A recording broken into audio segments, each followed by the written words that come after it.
In Redux, we have three pieces: the store, actions, and reducers. Let's explore these one by one. The store is a single JavaScript object that contains the state of the application. You can think of it as a local client-side database.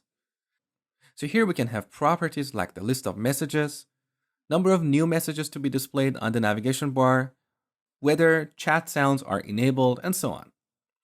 Different views and components use different parts or different slices of the application state depending on their functionality.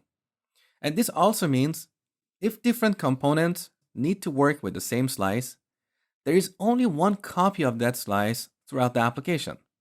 So once a component modifies that slice, the changes are immediately visible to other components. We don't have multiple independent copies. Now, the first question you might have is, wouldn't this consume too much memory? Not really, unless you're storing 10,000 or more objects in this store. And then I would ask you, why would you do that anyway?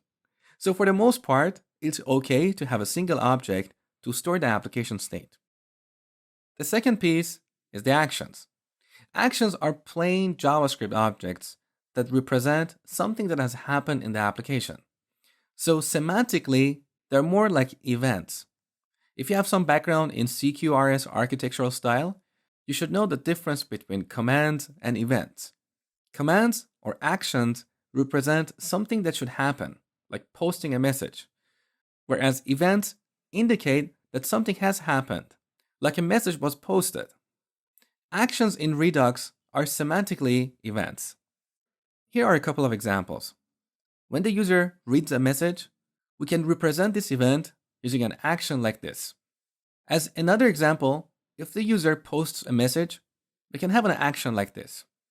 So these are simple data structures and don't have any logic. And by convention, we use a type property to specify the type of each action. Now, an action can have additional properties related to the event that just happened. And the last piece, reducer.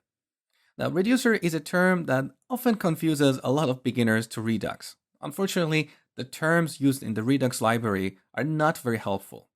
So actions are really events, and reducers can be a little bit confusing to beginners. Now, reducer is basically a function that specifies how the state changes in response to an action. You can think of it as an action handler or an event handler that determines how the state is changed. Now, what is critical here is that the reducer does not modify the state. It only returns the new state. And then the store will internally update the state. So nowhere in the application we're going to directly modify the state. This is the responsibility of the store. It keeps the state and updates it whenever necessary. So these are the building blocks of Redux. Now, these reducers should be pure functions. But what do I mean by pure? Well, that's the topic for the next lecture.